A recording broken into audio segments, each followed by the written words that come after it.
Tonight on The Wrap, former Prime Minister Tony Blair's warning to Labour as he speaks out about the leadership crisis for the first time.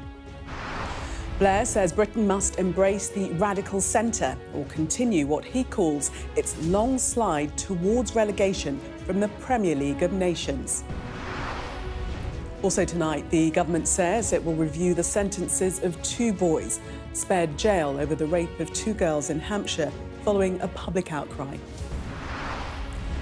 The clock tick-tocks on the government's consultation about a ban on social media for under-16s.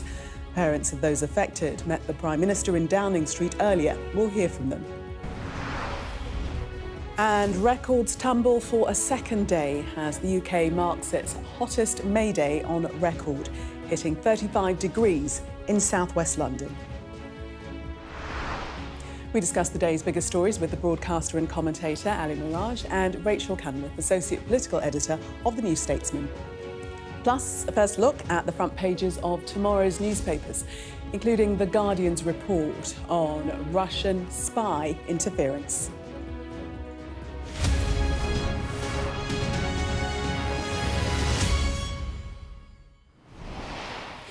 Good evening, welcome to you both.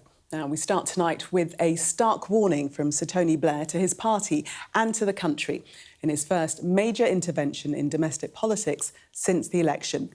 He doesn't weigh in on the specifics of the leadership crisis facing Sir Keir Starmer and doesn't endorse any potential successor, but warns that the Labour Party does not have a coherent plan for government. Your thoughts, Rachel, first of all? Well, it's unusual to see an intervention quite at that length from the former Prime Minister. But his main pitch, from what I can work out, is go back to the radical centre. He says where policy comes first and politics comes last. Now, one of the big criticisms of Keir Starmer's government has been that it's too focused on policy and not enough on politics and ideology. So I'm not quite sure what Tony Blair is suggesting, except that Keir Starmer does better. Ali, harsh criticism or fair? I think there is some fairness to it. He's saying that Labour has to not govern from its soft left comfort zone, which is exactly where it is at the moment. Look, he's a winner. He won 3 general elections. He's the most successful Labour Prime Minister in history. There is one slight problem, though. His epitaph will be a rock. So no one's going to take anything that Tony Blair says seriously, because that was the most cack-handed debacle, which will be forever what we remember of Tony Blair. Should we take a look at some of what he's written as part of that 5,000-word-long essay? The former Prime Minister said the Labour Party is playing with fire, or more accurately, with its future and that of the country. We don't have a worked-out, coherent plan for the country in a fast-changing world and are in the wrong political position from which we can devise one and win a second term. He goes on to warn of the fate of the country that we could meet, saying, without an agenda of this nature, radical but sensible, Britain will continue its long slide towards relegation from the Premier League of Nations. Well, our political correspondent, Lucy McDade, joins us. Lucy, very harsh, seemingly, from Tony Blair. This is really the first intervention of this kind that we've seen, isn't it? Yeah, the first intervention of this kind, exactly that. Here it is, about 5,000 words, 10 pages. I've printed this off in honour of John Craig, who always comes with everything printed off just to show the length of the scale. You're right, Tony Blair has made a number of interventions through his institute, the Tony Blair Institute. He's spoken about energy, saying that the party needs to prioritise cheap energy over clean energy. So this isn't the first, but it's pretty scathing. It's not flattering. And while he's not saying here Keir Starmer must resign, we've heard those calls from a number of people, almost 100 Labour MPs. Wes Streeting, who was Health Secretary, said the same. But what he is saying is that while this isn't about Keir Starmer's personality, this is about a party who he says didn't come into power with a coherent plan, didn't set a direction. And he says if you don't set your own direction, somebody will for you. And he talks about, as you were saying, Labour needs to occupy the radical centre if it stands a chance of beating what he calls the radical left, being the Green Party, and the radical right, Reform. Let's face it, this comes at a time where the Prime Minister probably hasn't ever been under as much pressure as he is now. So doing this in public says all you need to know, really, that Keir Starmer is in a very difficult position. Maybe as a critical friend, this is somebody he would want to listen to. But is he helping Sir Keir Starmer by coming out at this point with such harsh criticism? They're certainly not helping Andy Burnham. I mean, look, Keir Starmer, people have made their minds up one way or the other about Sir Keir Starmer. I think his days are numbered one way or the other. We know that. This is really taking aim at Andy Burnham, because the idea is that the King of the North rides in on some white charger and saves us.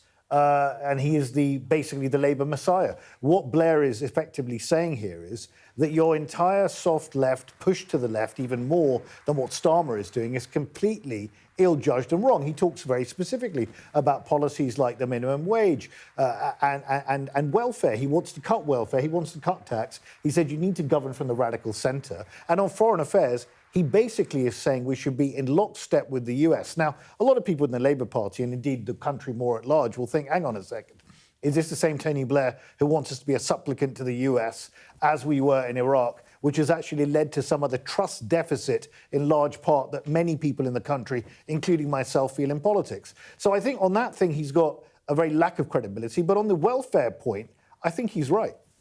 I mean, he's saying that policy first, politics last, to reverse the decline and win a second term. Excuse me. He's not so much concerned with the leadership challenge and saying that's irrelevant if it doesn't start with the policy debate.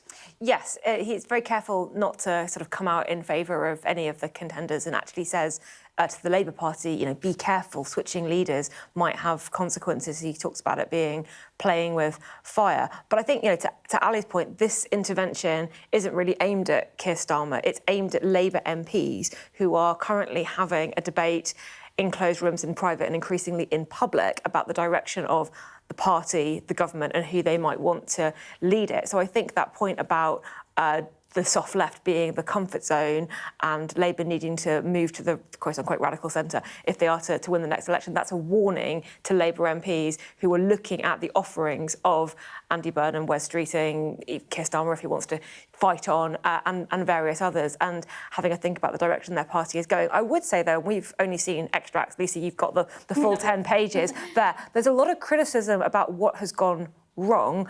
I didn't see so far in the copy that I've got many concrete ideas for what we need to do other than have a more dynamic economy, you know, lower taxes, higher growth, and all the things that we would all love, but know that it's actually quite difficult to get there.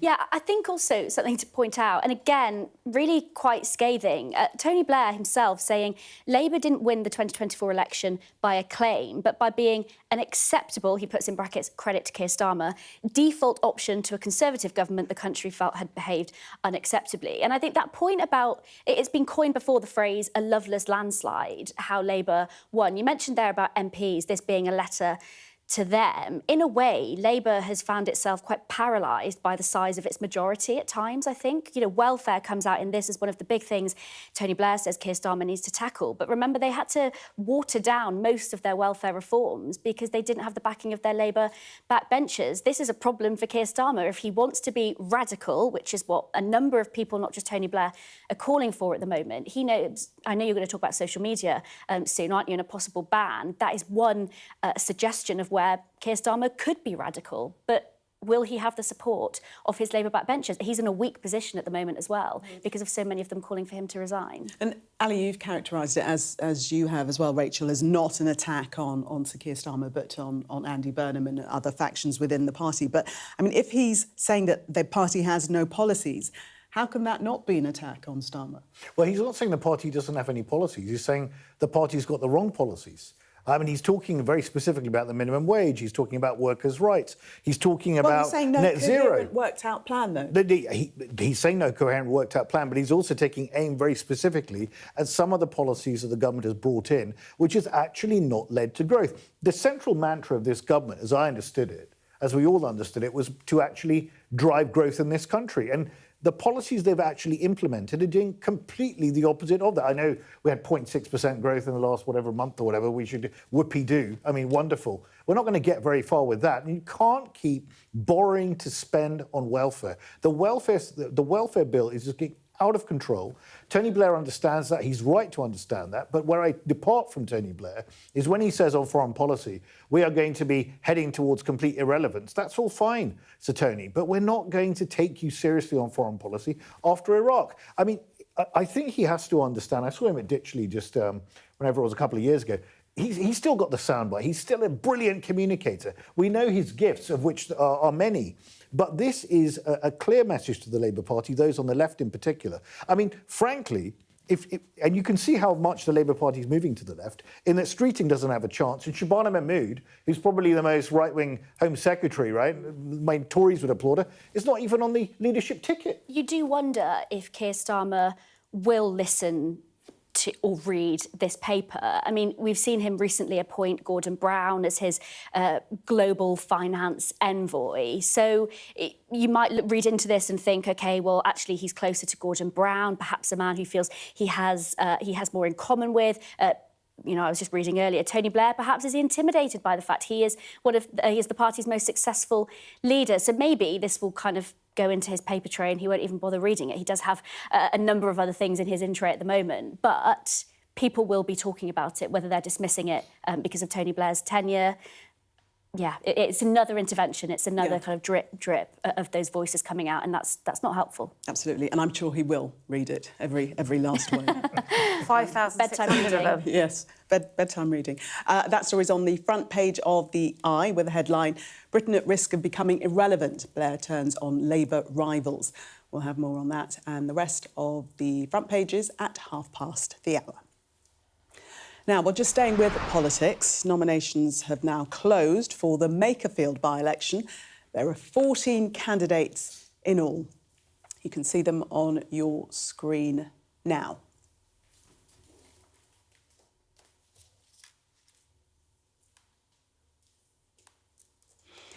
Two boys who were spared jail for raping two girls in Hampshire are to have their sentences reviewed following a public outcry. The Attorney-General has condemned what he called an epidemic of violence against women and girls in this country, a sentiment echoed by the Prime Minister. I think it's a really distressing case. I think it's distressing for everybody to hear about. The courage, frankly, of the girls to come forward is humbling, but it is distressing. I find it distressing as a politician. I find it distressing as a father. And there are questions about the sentence. The Attorney-General has power to refer a case to the Court of Appeal if the Attorney-General thinks that the sentence is too lenient. The Attorney-General has now exercised that power, so I can announce that that case now will go to the Court of Appeal, and the Court of Appeal will now review the sentence in that case, and that is clearly the right outcome. Another voice of criticism came from French rape survivor Giselle Pellicot. She said she was deeply shocked at the sentencing decision and went on to criticise a male-dominated judiciary for failing to jail the boys. And she gave her insight into the impact the crimes will have on the young female victims. She was speaking to my colleague, Cathy Newman. Well, there's been a big controversy over a case here in the UK, 3 teenage boys who managed to escape being jailed after raping 2 teenage girls. What do you make of that case, if you've heard about it since arriving here in the UK? And do you sympathise with some women who fear that rape in this country is effectively decriminalised?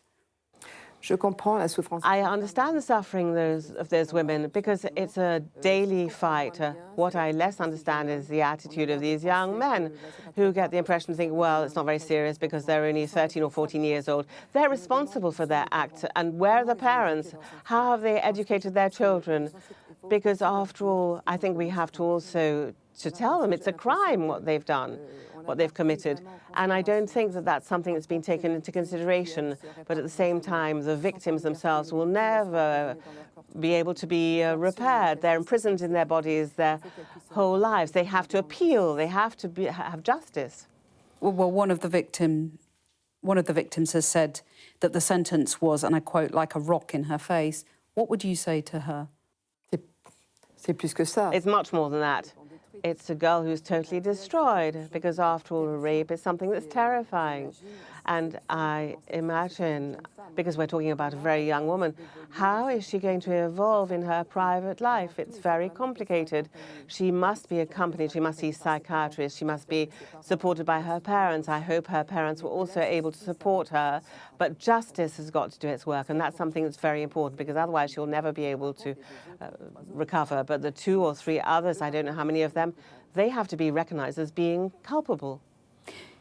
When you say justice has to be done, the judiciary needs to look at itself, don't you think, about some of these sentences that are being passed? Of course. Of course. I believe that today rape is rather banal. They just think, oh, well, it's not so important. Rape is a crime, and it must be recognized in that way, and you've got to judge those who accuse according to the crime they've committed, and not let them go free just because they're minors. Minors at 13 or 14, they already know precisely what they're doing, and they are responsible. Do you think that's in part because the judiciary is still male-dominated? Is that part of the problem here? Yes, I believe we're still living with male domination, and the violence certainly is a tool of masculine domination. You can't deny that. And I think that above all, in order to be able to live in harmony between men and women, we have to educate our very young children, because I think the parents and I'm not saying they're giving up, but I think they have to be a bit more attentive about the education of our children, of their children, especially our boys, and respect one for the other. And if I had to repeat it 100 times or 1,000 times, education and respect for others. Giselle Pellicoat speaking there to Cathy Newman, and in the full interview she goes on to say that justice for women is regressing in her opinion. Would you concur with that, Rachel? Well, I think she was a very powerful voice to get on to discuss this horrific and really disturbing story, because she has become this sort of champion of victims, in part because the crimes against her were filmed, and in this case as well, there was video footage. And I think that's important, because the vast majority of rapes go unreported. They don't go charged. They don't make it to court. If they do make it to court, it becomes a he said, she said. Who really knows what's going on? And so for there to be video evidence to get to a conviction, and to still be having the debate about, well, is it really that wrong? We don't want to ruin lives forever and ever and ever, I think just says something about where we put the emphasis and the empathy in cases like this. 1 in 4 women in this country will experience rape or sexual assault at some point in their lives. The message this sends to young girls, to women who are considering coming forward and reporting what has happened to them, that you can go through being traumatised once by the experience itself, twice by the frankly horrific and incredibly drawn-out legal process, and then a third time by having the judiciary tell you, yeah, we don't actually think that this warrants a custodial sentence. I think there are going to be a lot of victims right now looking at that and considering whether or not they want to come forward, and that has an impact not just on them and their lives, but on society as a whole. Indeed. Just want to remind you of what the judge actually said, Judge Nicholas Rowland. He wanted to avoid criminalising these children unnecessarily, he said. And he said, I have to remember that you are not small adults. That's what he said to the boys involved.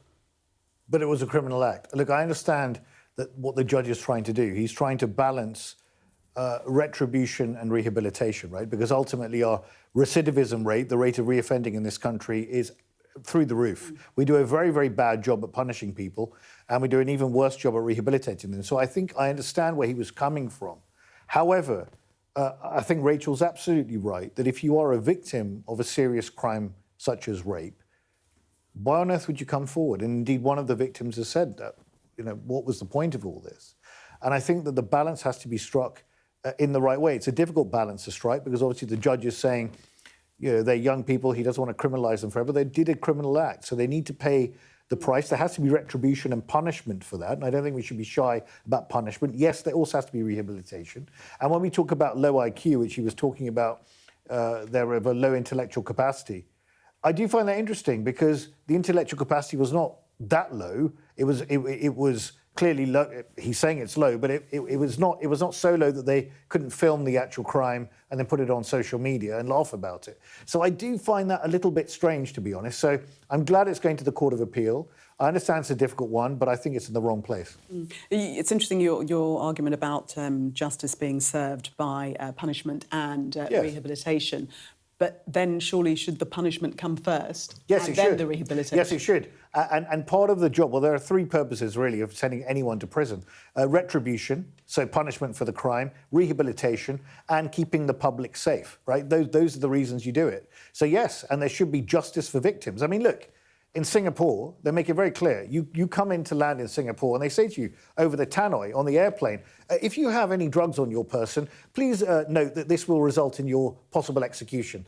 OK, fine, you're not going to carry drugs, are you? So it's very, very clear, right? We have become too soft here. And I understand we have to rehabilitate people, and that's a very, very important part of it.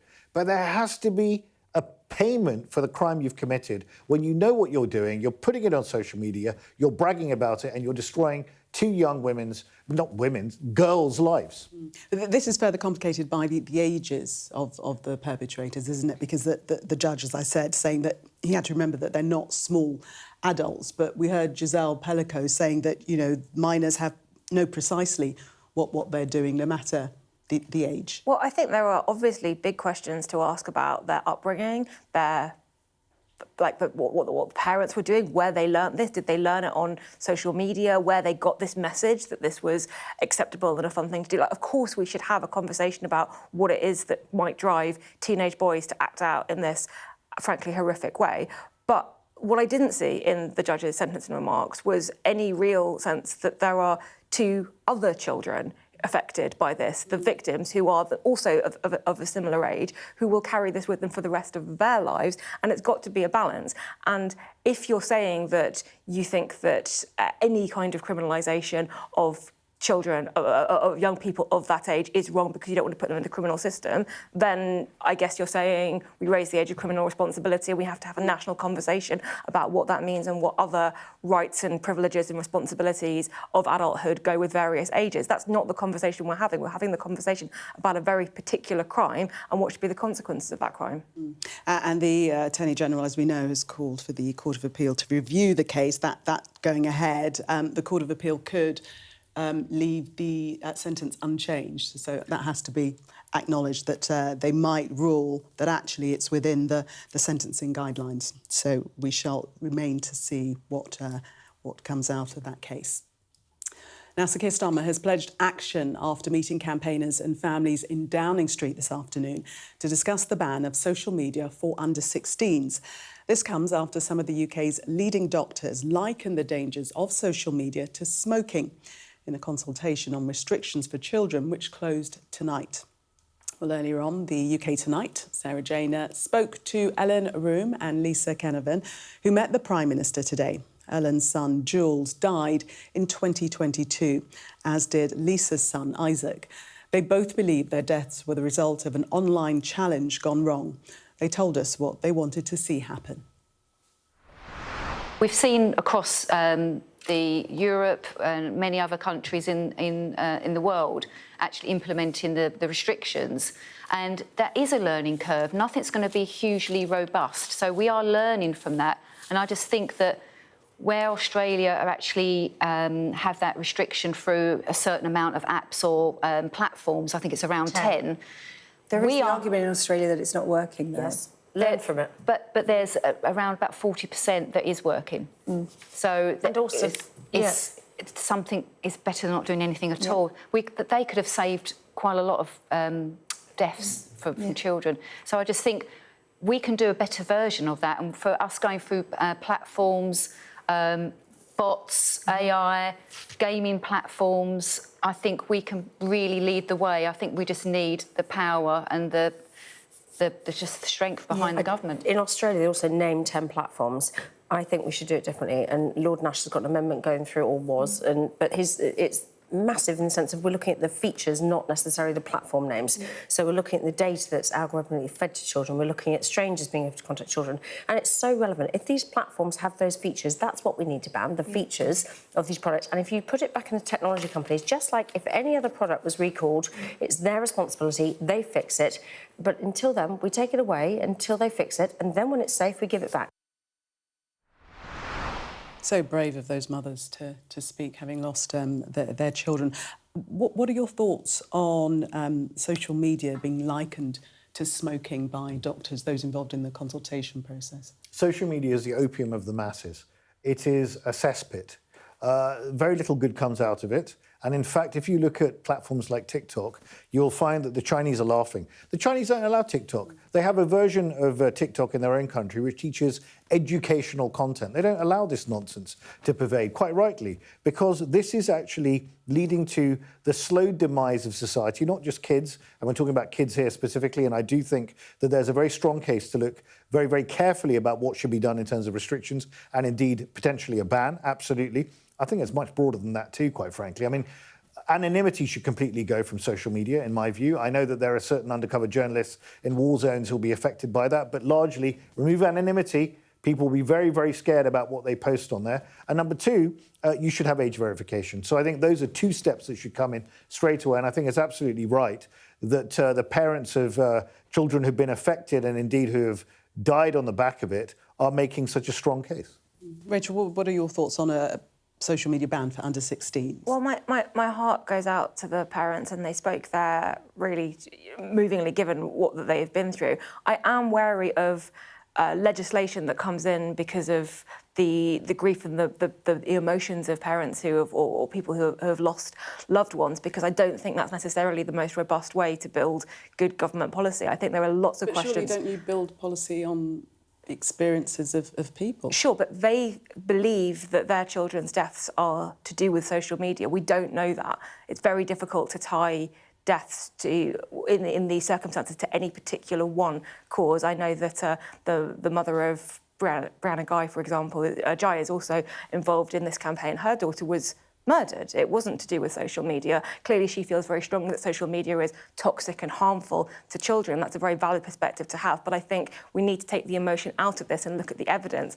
And I don't believe that there has been enough evidence on whether a social media ban for under 16s would be effective. I completely agree with Ali that we should look more generally about what social media is doing to us as a society as a whole, the impact it's having on adults, on misinformation, on attention spans, on our inability to relate to each other because of the toxicity and because of a social media landscape where outrage and anger and really causing people to be as upset and emotional as possible literally makes people money. I think we should look at all of that, but I think it's a distraction to go, if we ban it for under 16s, we'll solve all of these problems, because we won't. But it could be the start of solving the problems. No? I think we need to look much more carefully about the tech companies in general, what they're doing to all of us. And I think that the risk with this is that we would say, great, social media banned for under 16s, job done, children protected, and actually not deal with any of the fundamental issues. But we have had test cases in America, haven't we, with young people proving that they were addicted to social media, and we've seen the outcomes of those. Look, I think Rachel's right in this point, that it's not just about kids. I mean, the addiction to social media is not just about children. Now, obviously, we do legislate when it comes to children in terms of alcohol, in terms of smoking, in terms of vaping, all these things we do. So I think we should have an open discussion about it. Look, I'm, in general, not particularly happy about nanny statism as a rule. However, when it comes to certain matters, I think they need to be looked at very, very carefully, but actually much more broadly. I mean, look, on social media, the amount of bile and guff and nonsense that people talk on social, and there's very little sophisticated debate going on social media, really, let's be honest about it. Yes, it provides a platform for people to have other sources of information. Yes, misinformation's a point, but then they also take on the dead tree press and say that there are other outlets. So there are some positive elements to it, but it's the Wild West out there, completely uncontrolled. And this is in the social media companies' gift, if you like, that they actually want it to be like this because they monetize it. Well, the Prime Minister's saying that he's going to act fast. You know, there might be some moves even before June the 18th and that by-election. West Streeting also accused legislators of being asleep at the wheel on tackling social media harms. Perhaps that urged the Prime Minister to say he would act quickly. We'll take a first look at what's making the front pages of tomorrow's newspapers.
I urge you not to look away.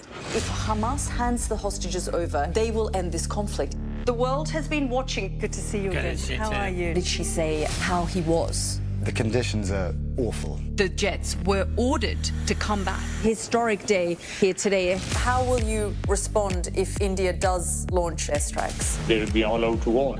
I'm just going to put some body armor on. I'm Yalda Hakim.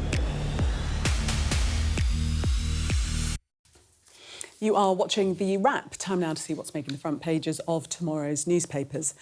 Well, the Eye leads with former Prime Minister Sir Tony Blair launching a blistering attack on Labour and its leadership. The Telegraph also reports Blair's attack on Starmer, saying the current PM has no plan for Britain. The Mirror's headline is the right decision after teen boys spared custody over rape will have their sentences reviewed. The Daily Express calls on the Prime Minister to step up and put restrictions on social media for under-16s. The Guardian leans on a warning from the head of GCHQ about Russia's relentless targeting of Britain's infrastructure and democracy. On the front of the FT, the sacking of BP's chair amid serious concerns about his conduct. The Metro quotes testimony from the family of a young British man imprisoned in Dubai who say he's been physically and mentally abused while in custody. The Daily Star reports on officers taking a unique approach to a drug bust. And The Sun says water bosses are calling on parents not to waste water filling up paddling pools during the UK's heatwave. I will not be doing that. Let's start with the Eye front page, and Britain at risk of becoming irrelevant. These are the words of Sir Tony Blair, former PM, who's rather turned on his party, and this Labour administration has been extremely scathing. Rachel? Yeah, this intervention by Blair makes quite a lot of the front pages, and I like the fact that the Eye have included a line that jumped out to me, which is that Britain risks being marooned on an island of irrelevance unless we change everything about ourselves in the direction that we're going in. And it's really interesting because I think that the list of people who are prepared to go out in public and say that they think that Keir Starmer is doing well, or that this Labour government is, you know, getting on and doing a good job, is sort of, it's quite a small list, and it's increasingly just Labour MPs who are saying that, and a dwindling number of them. But when this comes from Blair, you kind of look at this guy who won 3 election victories for Labour, who had this sort of political career where he was able to capture from the centre and the left at the same time and triangulate and all of that. And that is basically what the Keir Starmer government has been trying to do. They have been trying to keep their left-wing base while winning over voters in the centre from the Conservatives. That's how they won the 2024 election. And it's proved disastrous for governing. So it's really interesting to get this kind of, here's everything you're doing wrong, from the guy whose template the current Prime Minister is trying to follow with disastrous effects. Why isn't it working then, Ali? Well, I don't think he's following the template, because I think Tony Blair, he says it very clearly. I mean, he's actually, I think the Telegraph covers some of this in quite some depth. I mean, he's basically saying here that many of the flagship policies, including Angela Rayner's workers' rights bill, the whole net zero approach, the minimum wage, all of these things are just not working. He wants to see welfare reduced and work pay. And he's actually saying now, in terms, something that Reform or the Tories could say, that welfare, the system is basically incentivising people to go on welfare rather than work. I mean, this is basically Tony Blair in full Tory mode here. I mean, he's also talking about, when it comes to foreign policy, the line that Rachel referred to, which is we're going to be marooned on an island of irrelevance. Look, on foreign policy, I don't think he's got any credibility at all. On domestic policy, I think he's making some good points. The problem with it is the Labour Party is not in the mood to listen to what Tony Blair has to say. Indeed, they're not even listening to Sir Keir Starmer. The reason why, I mean, Starmer, to be fair, did try and do £5 billion worth of welfare cuts, got completely chopped off at the legs by his own backbenchers. So he has been trying to do something in that direction. But you look at the latest, how difficult it is now to employ people. You've had the triple whammy of increase in business rates, employers' national insurance, the minimum wage. And if this governing mantra of the government was growth, they simply aren't focusing on that. We've also got some of the highest energy costs in the world at the moment. And Tony Blair is talking about all of these things. There needs to be a coherent plan for government. And he's saying, forget about the politics for a second, focus on the policy. And one thing you can say about Blair, and I'm not his biggest fan, was that before he came into government, he did do clause 4, jettison the nationalisation thing. He massively modernised the Labour Party, won 3 elections on the trot. The only reason why we know the Labour Party won the last election is because they weren't the Tories. The Guardian, going along that line that you suggested, are they moving towards the right? Is that what Blair is suggesting, that Labour needs to move closer to the right? Well, he doesn't call it the right, he calls it the radical centre. And as somebody who identifies as centrist myself, I am always slightly wary when people use the centre to just mean common sense, it's obvious, and that kind of feels like what he's doing here. But certainly he does call out welfare, as Ali mentioned. He talks about how we need to get our economy growing and be more dynamic and cut taxes. And again, these are all things that I have heard from the Keir Starmer government over the last 2 years. So I don't think that the messaging is that new. What I did think was interesting is that in terms of growth, one of the big growth levers that those on the left and the right are kind of urging the government to pull is, OK, you want closer trade links, somewhere in order to kind of boost your economy. The EU's right there. Can we have a conversation about the EU? And that has come up with the shadow leadership contest debate that is going on at the moment with Andy Burnham and Wes Streeting in the EU. And Tony Blair, who was this champion of the EU, probably the Prime Minister most associated, I would say, with championing Britain's relationship with the EU, has come out and said, just as Brexit wasn't the answer in 2016, reversing it in 2026 isn't the answer, which is a real about turn for a politician so closely tied to our relationship with Europe. You know, I think on that he's actually correct, because I think people are viewing the EU in and out as a panacea. Look, I didn't vote to leave the EU, so I didn't get us into this mess. It's on you guys who did. But anyway, the point is, we are where we are, and if there were a vote tomorrow to go back into the EU, I'd say no, because we have not had a generation of this. We need to work out our own way. Yes, we want a decent trading relationship with them, but what he's saying is that the panacea, the big lever to pull here is AI. He thinks that the whole future is AI. You should reimagine the state on AI. Now, look, he's very close to certain big tech bros like Larry Ellison, fair enough. So is he completely impartial on this matter? Probably not. But AI is one of the big challenges and opportunities that we all have to face. It's going to reimagine the whole face of the workplace potentially. And that is going to create issues with inequality, with jobs, with inclusion, all of these things. I haven't heard a peep out of Andy Burnham or anyone else who's trying to put themselves up for the Labour leadership about AI in any major way at all.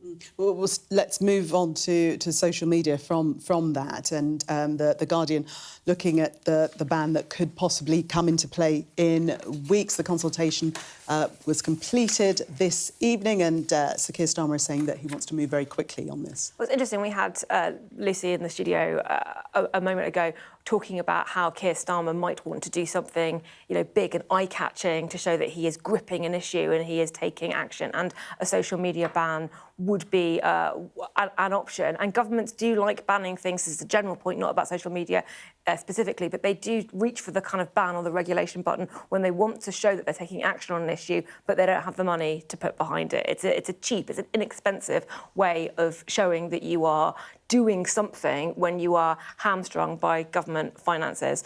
But I think the evidence is still out on the effectiveness of this. Clearly, all the papers have decided it's a good idea. Parents seem to think it's a good idea.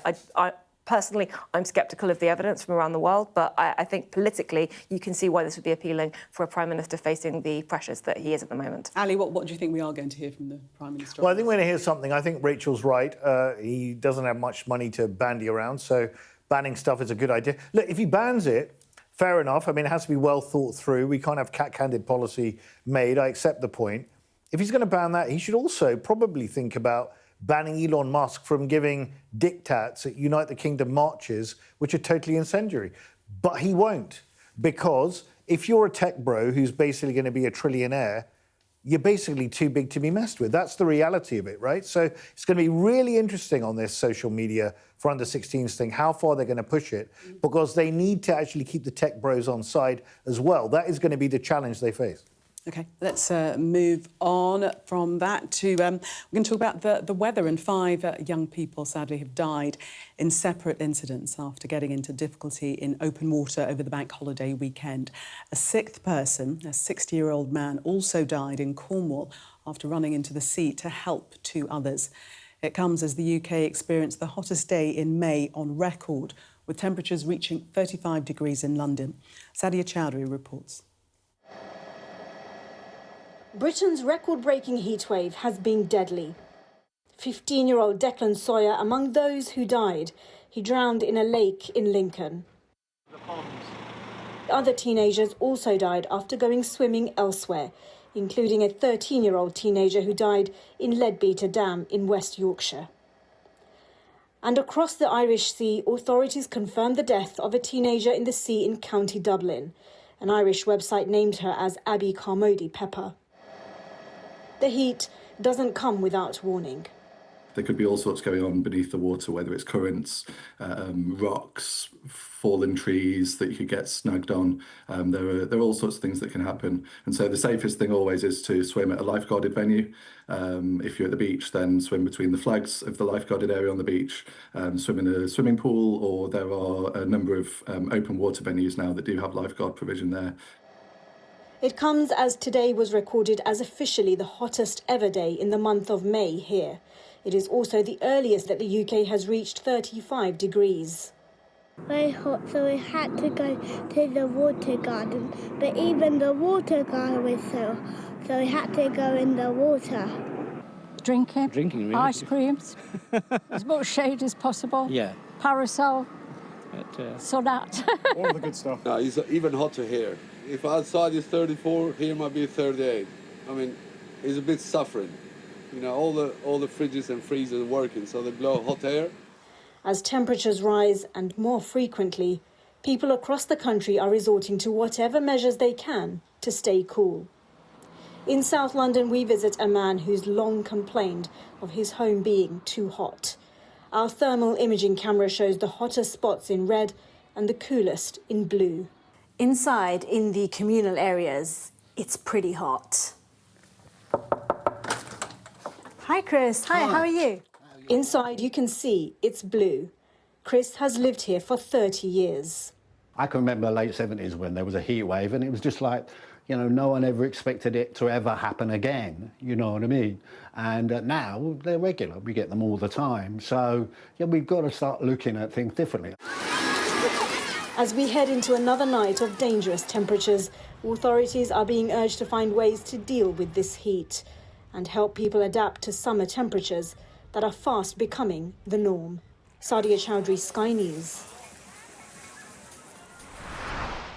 Again, we are totally unprepared, and there's been a recent report out saying that we do need to put infrastructure in place. You know, hospitals, care homes should have air conditioning now because we are having these warmer temperatures. Certainly, and this is something that is occurring much, much more frequently. So yes, we do need to have the right infrastructure for this, just as we need to have the right infrastructure for flooding on the other side as well. So we are seeing climate changes occurring in front of us, so we need to be prepared for that.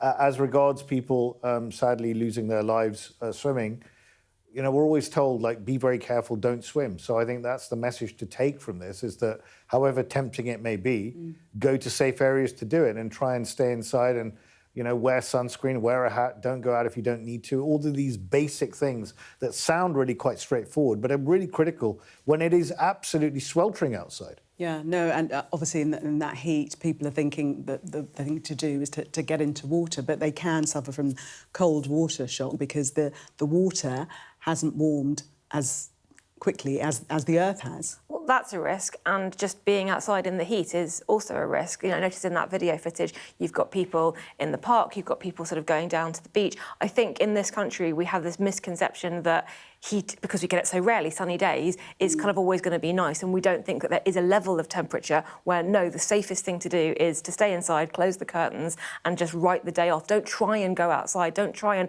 make the most of the sunny weather. Treat it the same way you would as if it was pouring with rain. Don't go out. Yeah. Good advice, good advice. We're going to move on now, take a break. Coming up, Lunar Life. NASA unveils its plans for humans to make a base and mine on the moon.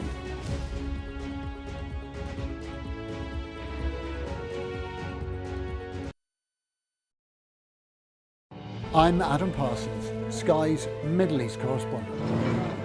We've just entered Gaza. The vista out there is complete destruction. I'll always remember going into Gaza City during the war. All around us was destruction and the sounds of battle.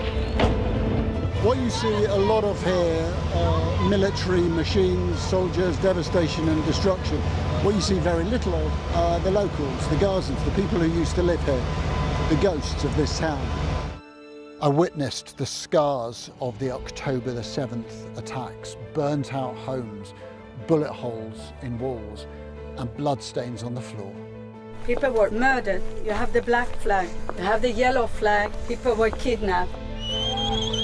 Inside this convoy, prisoners released by Israel in exchange for their hostages. The Israelis insist that many of these prisoners are terrorists, but here the Palestinians consider them a blend of freedom fighters and political prisoners. There were tears and there was defiance. This land has been farmed for hundreds of years, but now it's a scene of conflict. Israeli settlers have come to this area to seize land, They've taken the land that I inherited from my father, and my father inherited from his father. What would happen if you went over? Oh, we'll be shot. This is a place where the past is cherished, but the future is feared. These are the settlers in waiting, keen to start a new life, to annex Gaza for Israel. The least we can do is just kick them out of our land. Gaza, which is just 2 miles in that direction, is under attack again. Sky News, get the full story first.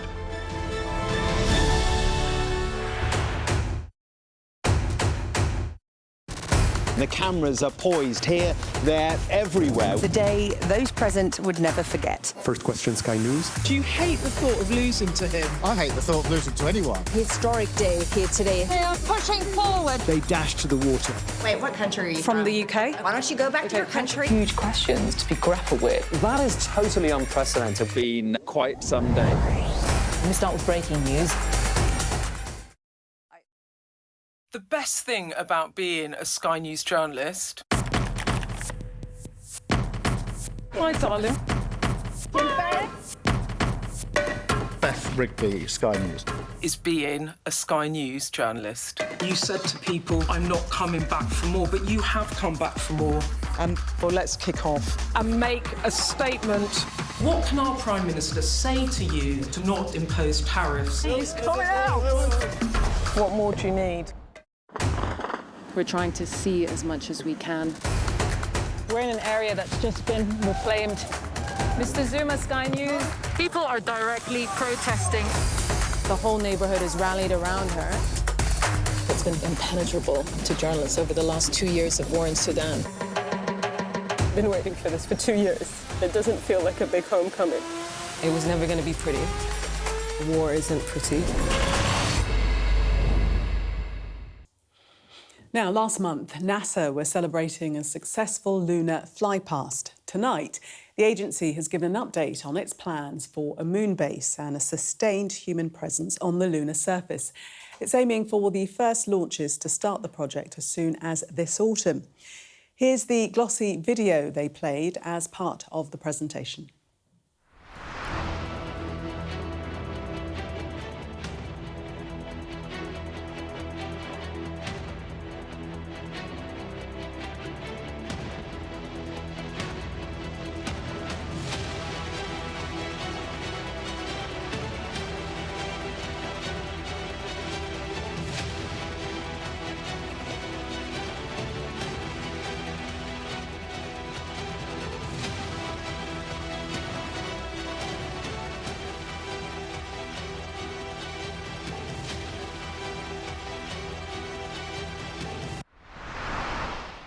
So NASA saying we're back and this time we're going to stay.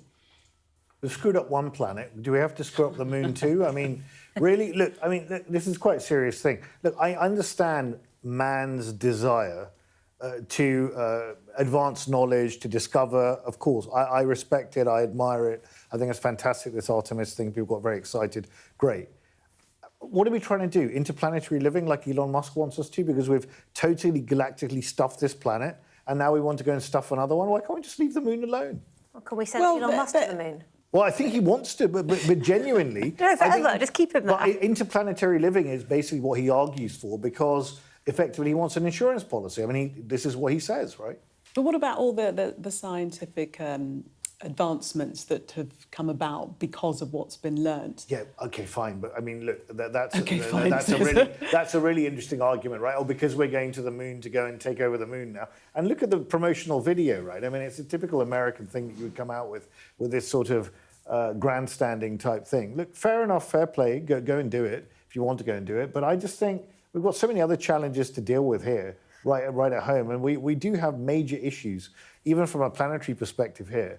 Let's just focus on those. But I think that's the point. I think the point is that space science can lead to the discoveries that help us in our everyday life. And I am not a scientist, so if you're watching this and you are a scientist, please write in with your ideas. But I think things like battery technology or satellite communication technology or just material science and fabrics and sort of lightweight, super strong new metals or new fabrics that will help. I mean, they're talking about getting the robots to mine on the moon. Personally, I would like a robot to clean my bathroom. Maybe if we can get robots that can do lunar mining, a robot to clean my bathroom will be much cheaper. I don't know. And I think the point is that none of us know, but we need the science to have this kind of lofty moonshot goal in order to provide the funding and the expertise and the challenge, and we're going to go and do this, and then eventually the rest of us get to benefit. Although I'm totally with you on the fact that I would never in a million years want to go there myself. And this is just a stepping stone, because we're going back to the moon on a permanent basis in order to get to Mars. Indeed, and the Chinese are they've just sent a rocket up and they're going to be up there for a year. So this is, again, back to the space race, it feels to me, right? I mean, I know that Trump has just visited Xi. That was an interesting fact that he had to go there. And Donald Trump at the moment is probably realising the limits of his own power and the demise of US power over the next 50 to 100 years, so maybe even sooner. So it's going to be interesting. Ali and Rachel, thank you very much. Work together and conquer space. We can take a break now. You're looking happy. Well, the forecast looks good. So you've sorted the travel insurance then? All Clear Travel Insurance sponsors Sky News Weather. Well, the southwest will hang on to the heat tomorrow, but a wind off the North Sea will make it much cooler in the east. There'll be a mainly warm and dry start, although a bit cooler for parts of eastern Britain, but southeastern England may catch the odd shower. The morning will be mainly fine, but eastern Scotland and northeastern England will be rather dull, while southern Britain can expect a few showers. It'll be very warm again for many, especially in the southwest, much cooler over eastern parts, with near average temperatures in the grey northeast. Central England and Wales can expect a few thunderstorms during the afternoon, while the northeast will see sunny spells developing inland. There'll be little change elsewhere. All Clear Travel Insurance proudly sponsors Sky News Weather. Coming up, we'll hear about Sir Tony Blair's warning that Labour doesn't have a coherent plan for the country. Stay with us for more.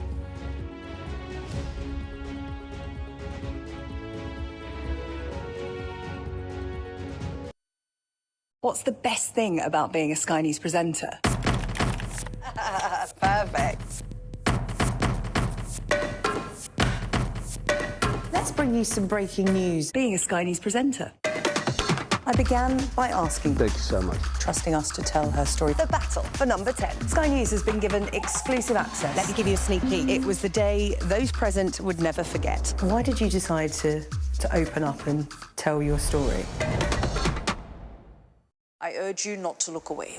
If Hamas hands the hostages over, they will end this conflict. The world has been watching. Good to see you again. How are you? Did she say how he was? The conditions are awful. The jets were ordered to come back. Historic day here today. How will you respond if India does launch airstrikes? They'll be allowed to war. I'm just going to put some body armor on. I'm Yalda Hakim.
Tonight on The Wrap, former Prime Minister Sir Tony Blair's warning to Labour as he speaks out about the leadership crisis for the first time. Blair says that Britain must embrace the radical centre or continue what he calls its long slide towards relegation from the Premier League of Nations. Also tonight, we speak to the mass rape survivor Giselle Pellico about why she would like to visit her ex-husband, the ringleader of the horrific crimes committed against her. The clock tick-tocks on the government's consultation on a ban on social media for under-16s. Parents of those affected met the Prime Minister in Downing Street earlier. We'll hear from them. And dissent within Reform UK, as its policy chief says that Robert Jenrick got the party's position wrong on the deportation of immigrants. We'll discuss the day's biggest stories with the broadcaster and commentator Ali Miraj and Rachel Cunliffe, Associate Political Editor of The New Statesman. Plus, a first look at the front pages of tomorrow's newspapers, including claims that Russia is relentlessly targeting UK infrastructure.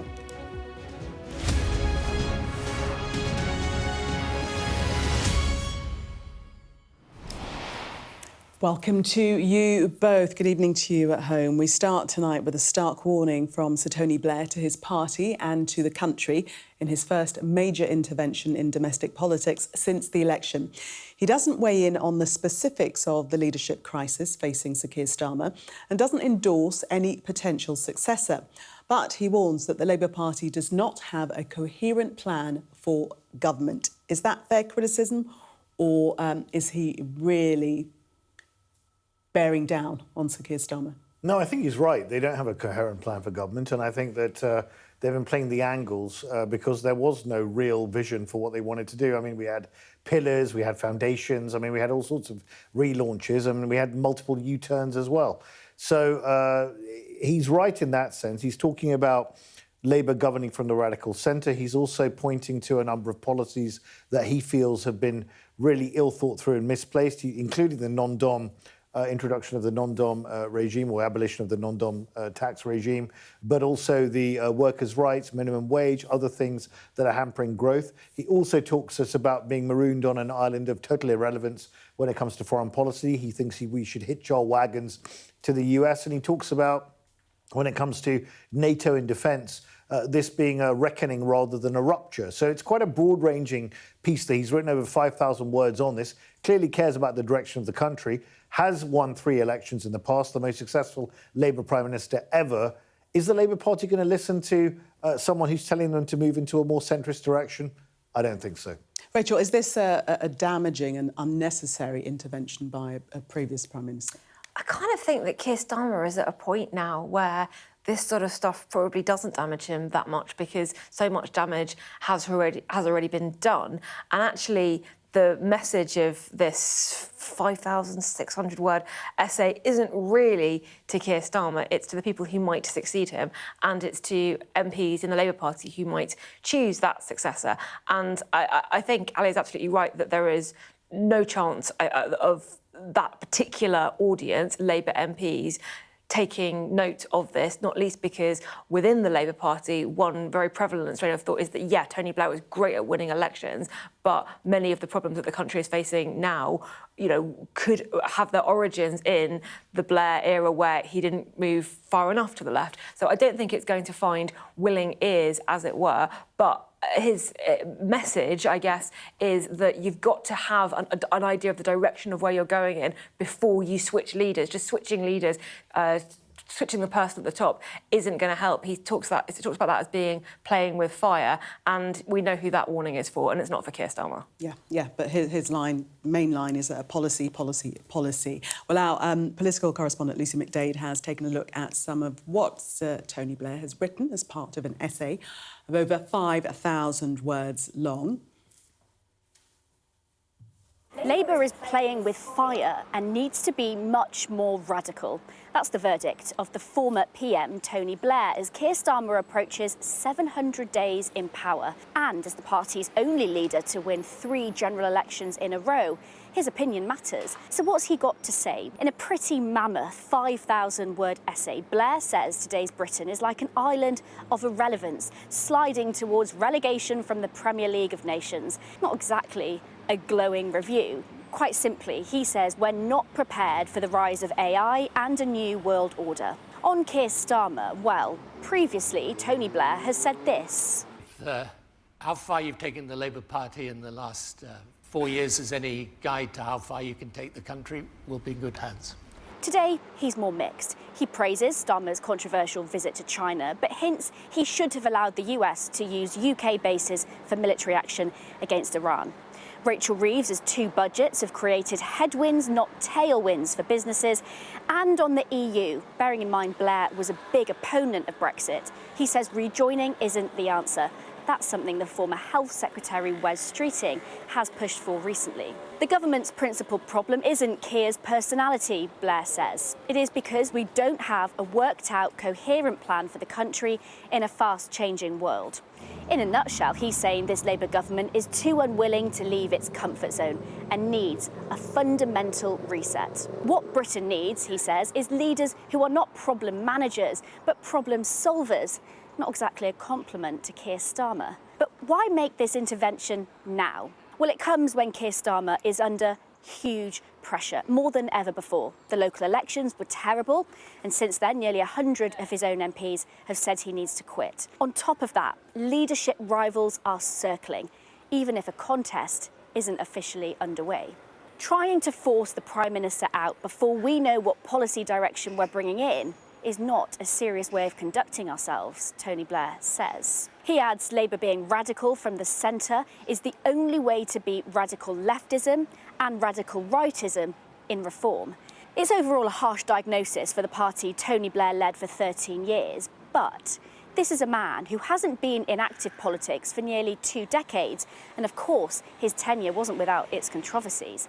Keir Starmer has taken a lot of flack recently, hasn't he? But this might be advice from a critical friend that he'll want to listen to. Labour needs a fundamental reset and must become the radical centre. How do we interpret that? Well, I think the radical centre, as defined by Tony Blair, is whatever Tony Blair thinks is the right direction for the country. I think it's not an ideology, it's not a political philosophy, it's not really a policy direction that I think you can write essays on and say this is what radical centrism means.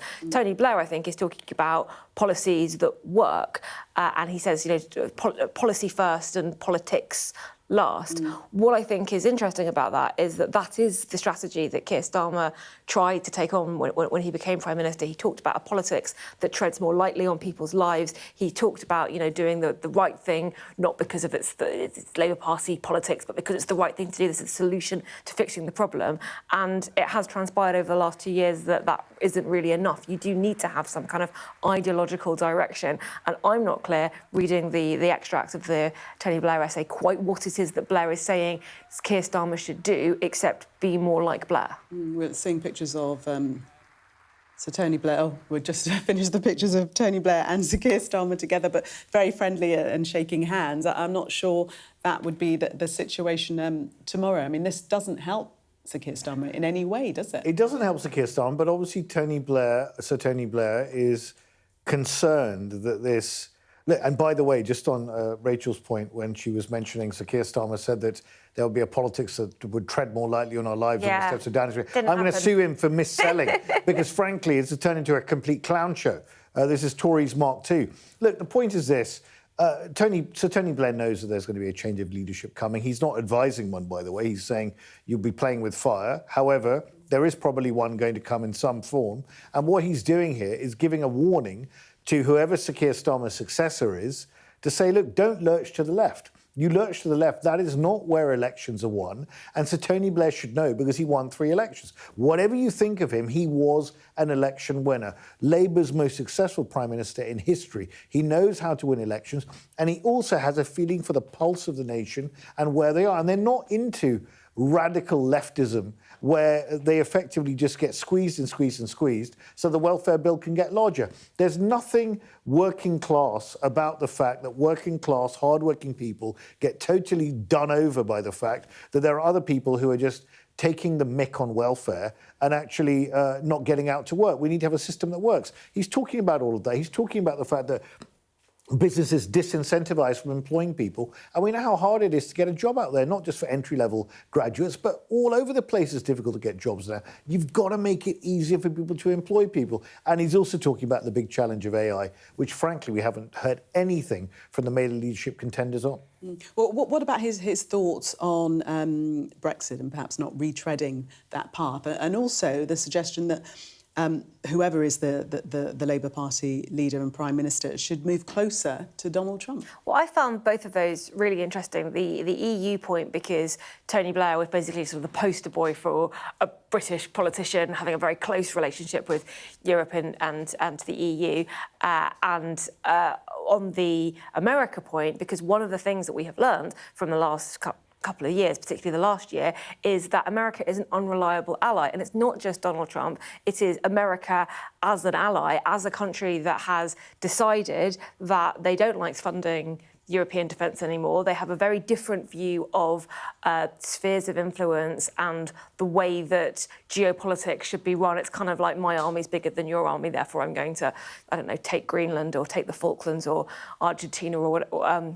Not Argentina, sorry, Venezuela, or Argentina and the Falklands, or whatever else it might be. That is not a strategic partnership that can be relied upon by Britain and our European allies. And you would have expected, I would have thought, a Prime Minister who had a close relationship with a US president and then saw how that really rebounded on him in domestic UK politics, might think a little bit more holistically about what we're signing up for when we're signing up to be very, very close to the White House. That I completely agree with. You would have thought that he would have had some time to reflect after that debacle in Iraq. Look, if he'd come up with something that, akin to what Mark Carney was saying in Davos about middle powers grouping together and actually coming out with an alternative view of the Peloponnesian War by Thucydides, where the weak basically suffer what they must and the powerful take what they can, fine. But he's not saying that. He's saying hitch your wagons to the US president and hope for the best, because otherwise you're just going to be totally irrelevant. Look, it's a strategy, but I don't think it's a very sensible one, and I don't think it's a popular one. I mean, we've seen the limits of US power right now in Iran when this peace negotiation is going to be extended yet again because the Straits of Hormuz are closed. And this is Tony Blair telling us that we should have gone headlong into a war, shoulder to shoulder with the US, which has completely made a complete hash of it. Well, let's just come back to domestic politics, local politics, in fact, and nominations have now closed for the Makerfield by-election. There are 14 candidates in all. You can see them on your screen now.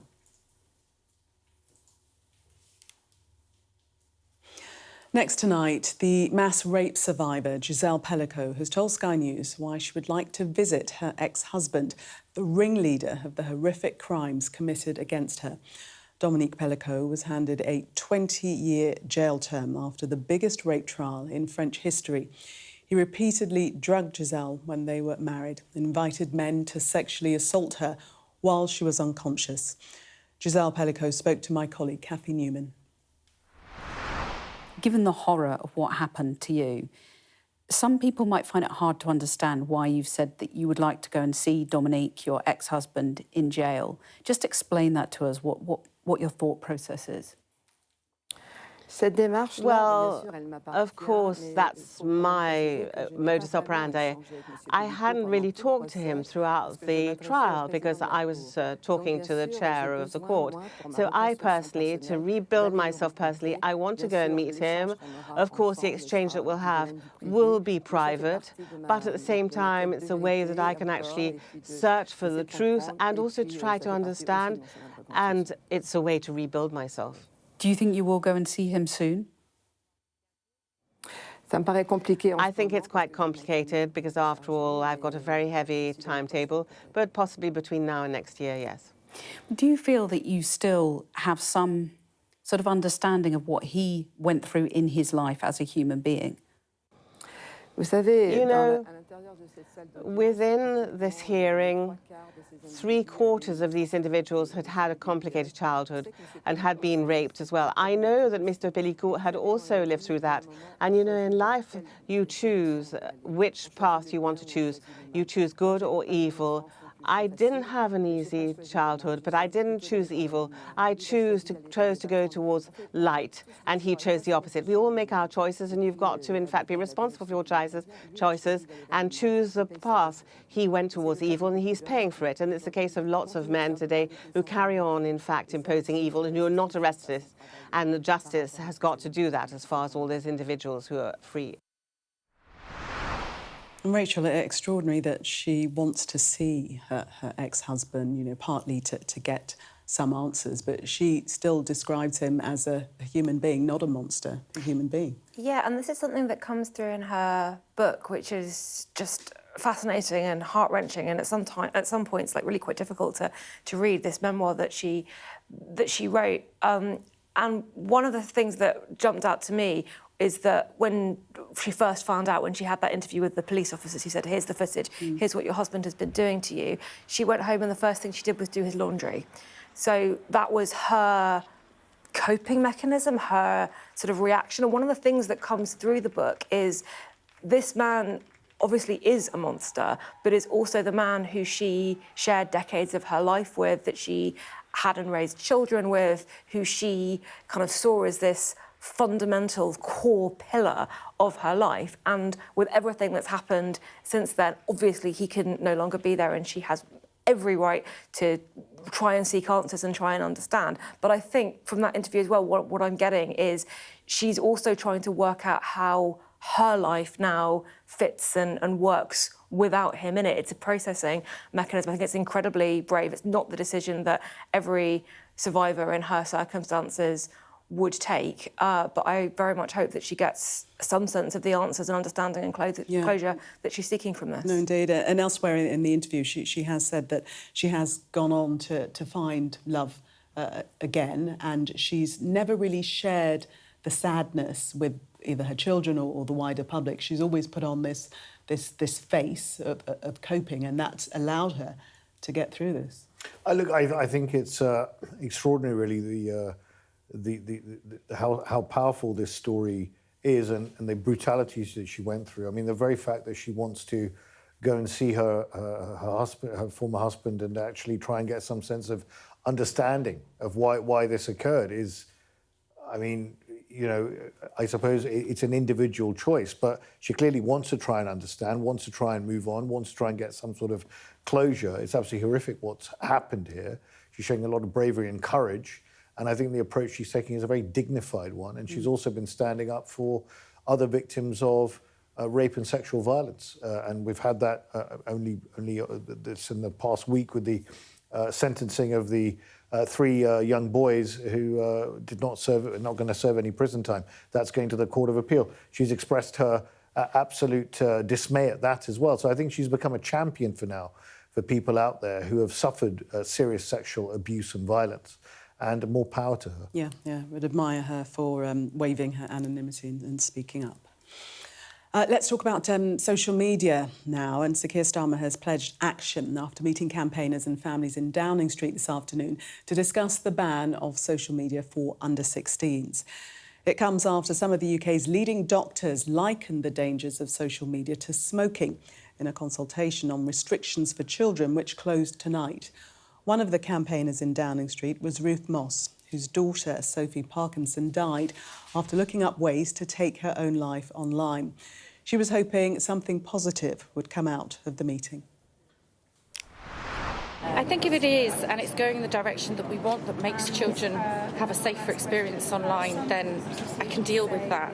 What I don't want is a whitewash that uses our name and then nothing happens. That's what I don't want. And do you believe what he was saying? Is he going to take action?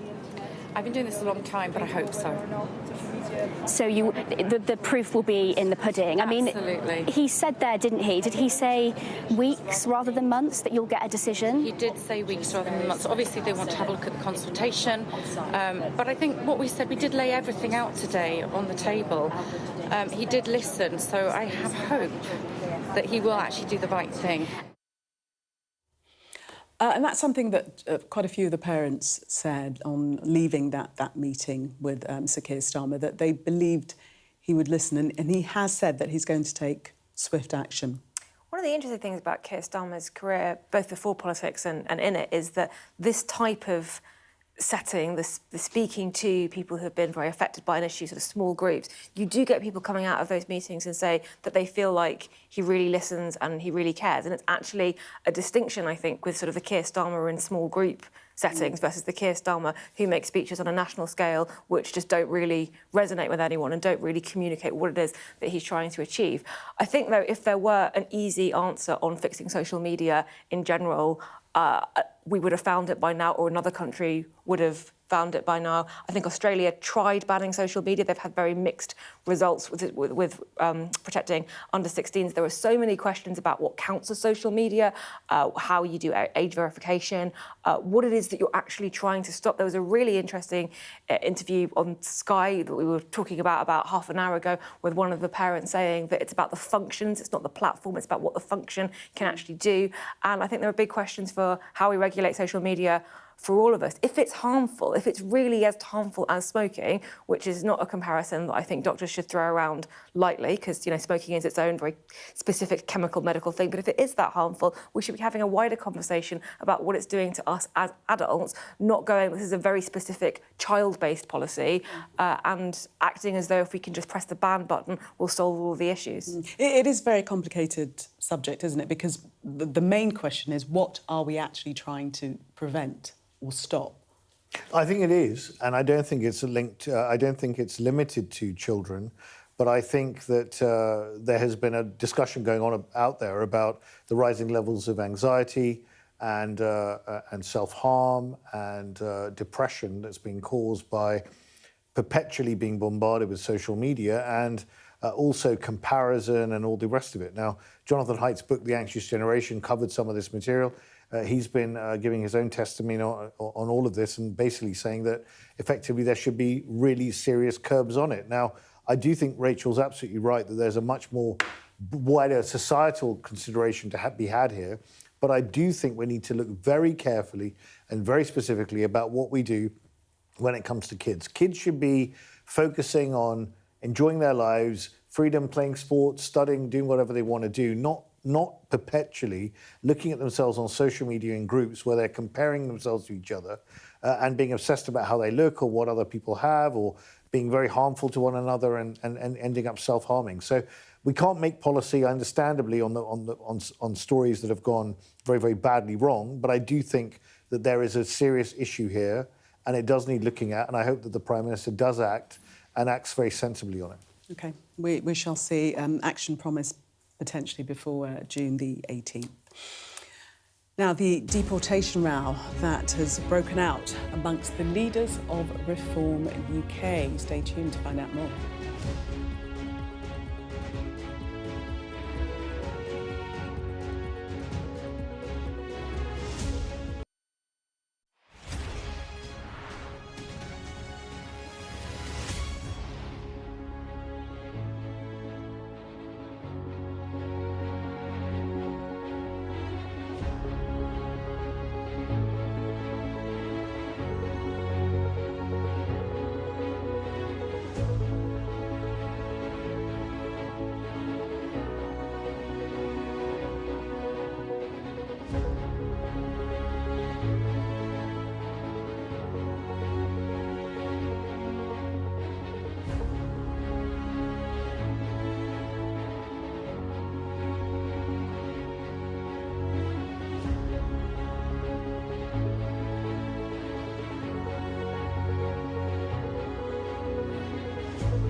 The best thing about being a Sky News journalist... My darling. Beth Rigby, Sky News. Is being a Sky News journalist. You said to people, I'm not coming back for more, but you have come back for more. Well, let's kick off and make a statement. What can our Prime Minister say to you to not impose tariffs? He's coming out! What more do you need? We're trying to see as much as we can. We're in an area that's just been reclaimed. Mr. Zuma, Sky News. People are directly protesting. The whole neighbourhood is rallied around her.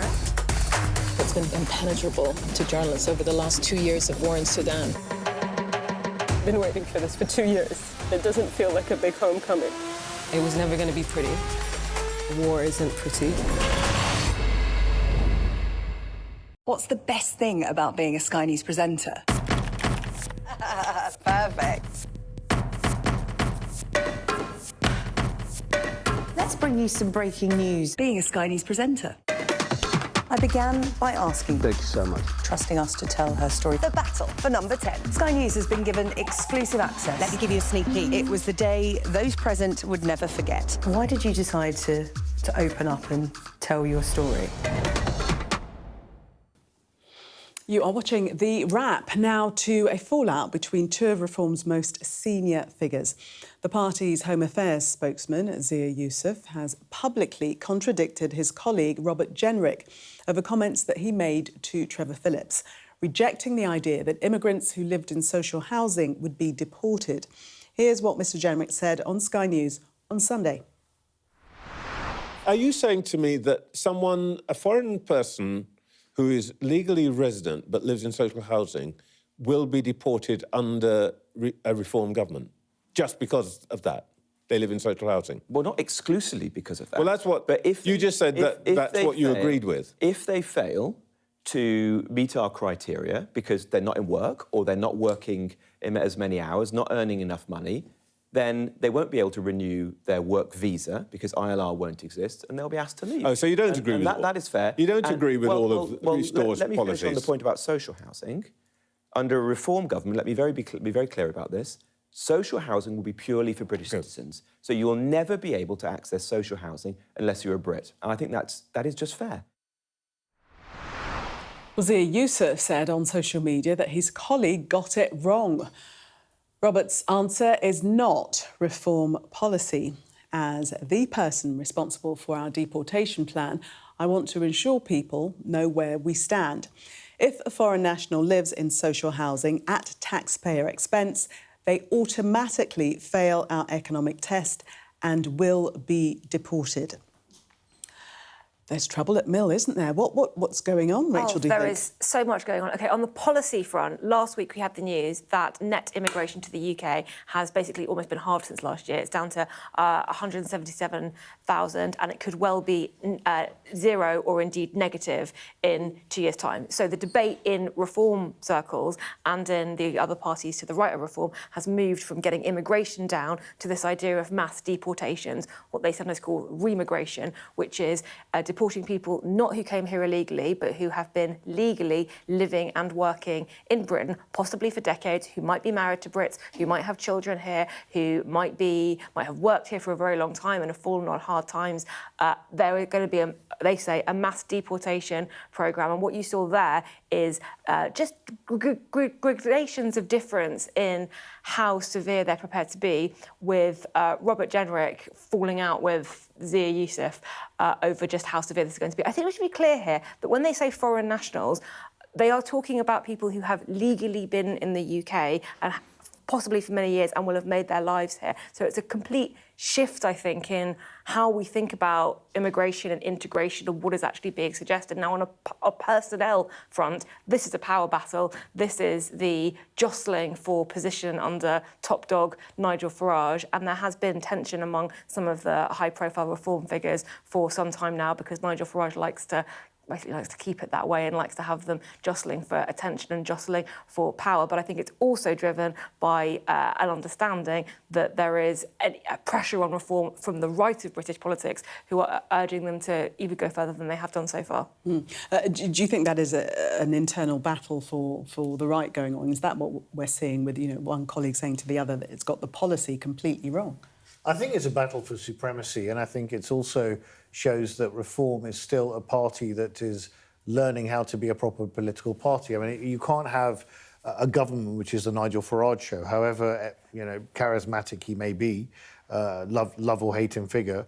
He needs to actually have a team of competent people around him. Now, you're seeing the teething problems of that playing out yet again, and we saw Zia Yusuf also fall out with Sarah Pochin, I think, a little while ago when she made a statement about, I think, the burqa on her first statement that she made in the House of Commons, and he flounced out and he was very angry about it.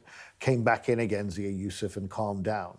He's got a big role to play, Zia Yusuf. I mean, he's a credible guy. He's been in business. He's an ex-banker. He understands what's what. And Reform need people like Zia Yusuf. I mean, Robert Jenrick, we all know, he's very, very ambitious. May cause some problems to Nigel Farage because he wanted to be leader of the Tory party. Didn't really work out. Defected to Reform. I think Robert Jenrick's been on a journey as well from arch Cameroon to now headbanging right-winger. But, heaven knows what will come next, where he'll end up. But it'll be interesting to see how it plays out, but they need to show that they're serious, and the big test for them is coming in this by-election. And not that it's the Nigel Farage party. Indeed, they need to show that they're a team. But right now it is the Nigel Farage party. That is just a fact. Well, let's see what's making the front pages of tomorrow's newspapers for you now. The Eye leads with former Prime Minister Tony Blair launching a blistering attack on Labour and its leadership. The Telegraph also reports Blair's attack on Starmer, saying the current PM has no plan for Britain. Meanwhile, the Daily Mail focuses on Blair warning Labour not to move further to the left with Andy Burnham. The Times says Tony Blair believes such a move puts Britain at risk. The Mirror's headline is "The right decision after teen boys spared custody over rape will have their sentences reviewed." The Daily Express calls on the Prime Minister to step up and put restrictions on social media for under-16s.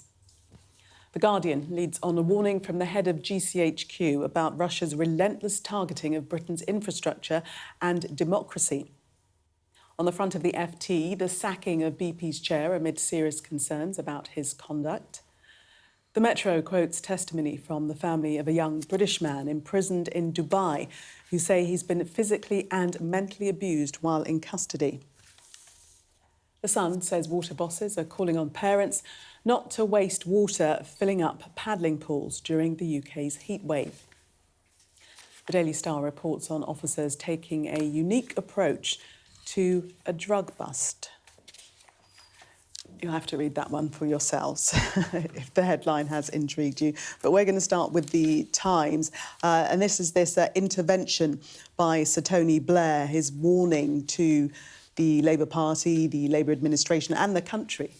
Yes, his idea, Tony Blair's idea, that Labour has been governing, I think he said, calls it from his soft left comfort zone, and that the way to both win the next election and also turn the country around is to lead instead from the radical centre. It doesn't quite make it clear what the radical centre is.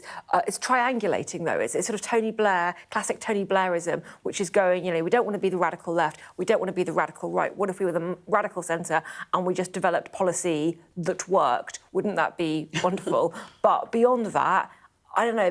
It's a 600-word essay. I will admit I've only read extracts of it tonight. I will read the full thing tomorrow. But I sort of think if there were easy answers to some of these questions, they might have been worked out by now. But we'll see. And we'll see if Labour MPs take heed of this warning or if they go, yeah, Tony Blair, you were last in power, 20 years ago?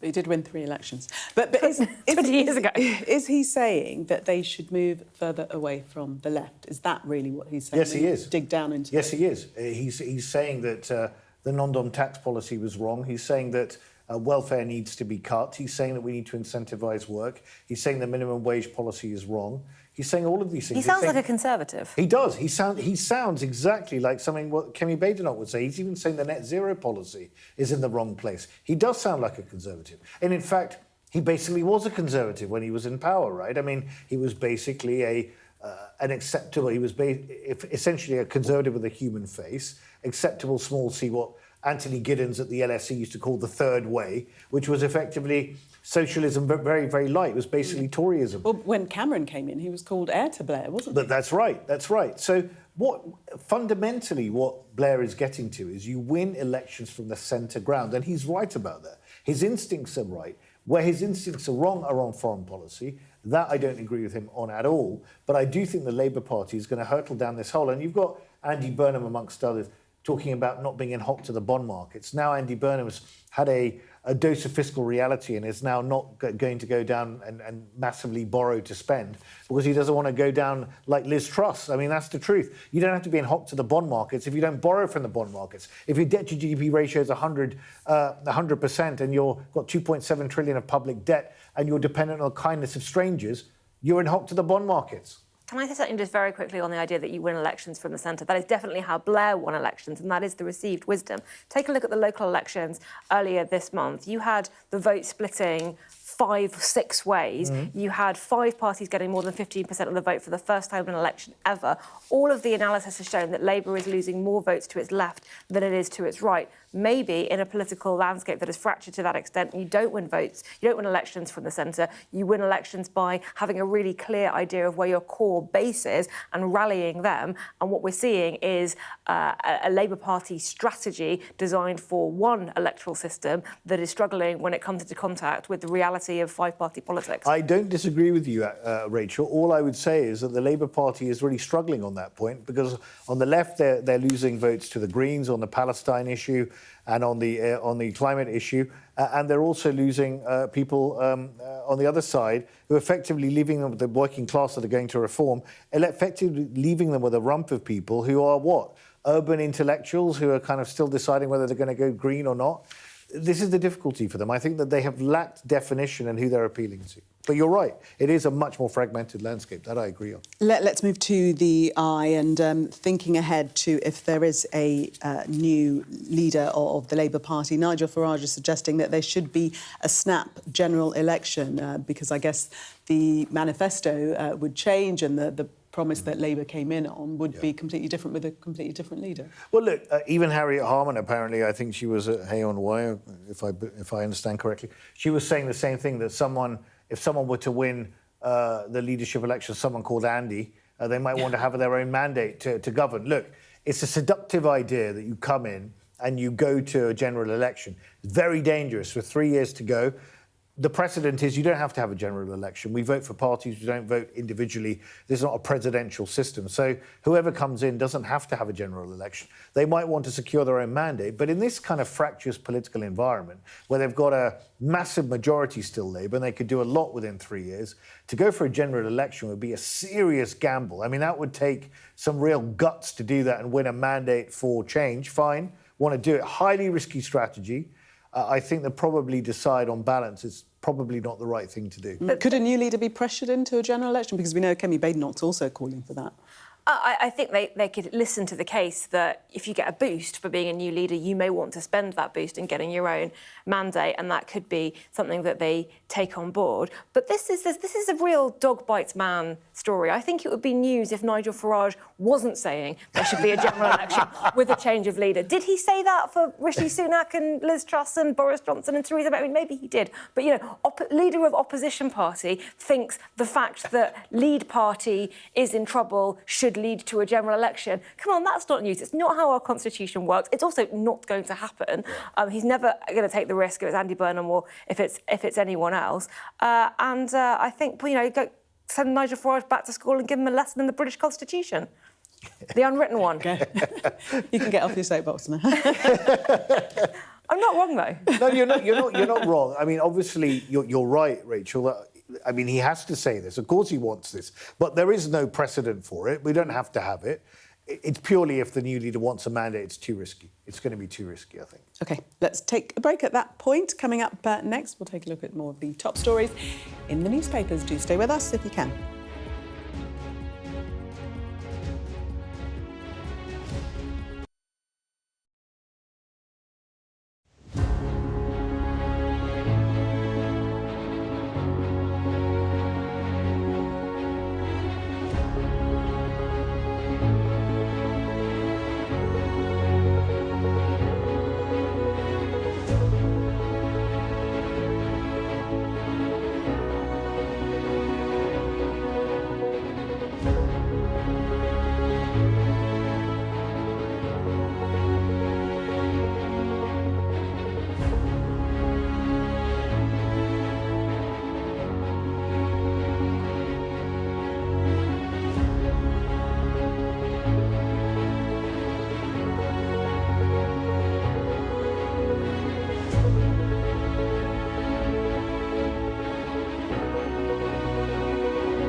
I urge you not to look away. If Hamas hands the hostages over, they will end this conflict. The world has been watching. Good to see you again. How are you? Did she say how he was? The conditions are awful. The jets were ordered to come back. Historic day here today. How will you respond if India does launch airstrikes? They'll be all out to war. But I'm just going to put some body armor on. I'm Yalda Hakim. You're watching The Wrap. We're still going through the newspapers. We're going to start this section with the Scotsman. Headline there, calls grow for independent inquiry into Murrell case. Calls were growing for an independent inquiry into how Peter Murrell was able to embezzle more than £400,000 from the SNP. Ali? There should be an inquiry. I mean, it's a complete disgrace what's happened. I mean, if I was an SNP supporter or an SNP parliamentarian, I'd be absolutely spitting blood over this thing. And I'd also be asking, what did Nicola Sturgeon know, apart from no comment to the police? I mean, what did she know? Or did she not know anything? I mean... Well, that's what she has said, yeah, but she wasn't aware, and she had no knowledge of yeah, fine. Well, people draw their own conclusion about the credulity of that, right? But I think she has to explain why she was not inquisitive. I mean, at best not inquisitive, at worst completely inept. I mean, I don't know. I mean, the motorhome, the Jaguar. I mean, I'd love to know what kind of watch it was. By the way, it was more than one. It was more than one. Was it? Because well, you can't get a Patek Philippe for 10 grand, so I don't know what kind of watch it was. But I mean, salt and pepper shakers. What, 2.5? A coaster. 2,900 quid for that. I mean, this needs to be investigated properly. And Joanna Cherry, who's calling for it, she's an ex-SNP. She was completely berated when she raised this whole issue about concerns over embezzlement. She was completely silenced and completely berated. And now people like her are actually been seen to have been in the right. Rachel, you agree with the independent inquiry? I do think there's been an independent inquiry. I think all the focus of the last few days has been on the details and what the money was spent on, and we can all have a good laugh about that. But fundamentally, this is about a couple who ran the party almost like their personal fiefdom, to an extent that when concerns were raised, they were not taken seriously, or there was a culture that you don't question things or you don't challenge things that come from the power couple at the top. I do believe Nicola Sturgeon didn't know anything about it. You can make up your own mind about that, but I think the culture that she presided over, don't challenge us if you know what's good for you, has ramifications in terms of probably more than just this. I think below the surface, there are probably other stories of, misconduct, dodgy behaviour where complaints weren't taken forward because of the power couple and the attitude and the culture at the top. Yeah, we shall see the findings of any independent inquiry. Just very quickly take us to The Guardian, Ali, and this story about Russia relentlessly targeting Britain's infrastructure and democracy, this coming from GCHQ. Yes, this is coming from the head of GCHQ, who's giving a lecture basically saying that Russia is targeting UK critical national infrastructure. That is not a surprise. I mean, she's less open about what is happening on China, because obviously the UK government's trying to cozy up to China, but certainly is saying that Russia has targeted the UK and other allies with sabotage and disruption campaigns. In one instance, firebombs were placed in DHL parcels. So this is serious stuff. We know there are security threats. There are also cybersecurity threats to this country, which are very, very serious. And critical national infrastructure now can be completely disabled very easily in the cyber realm.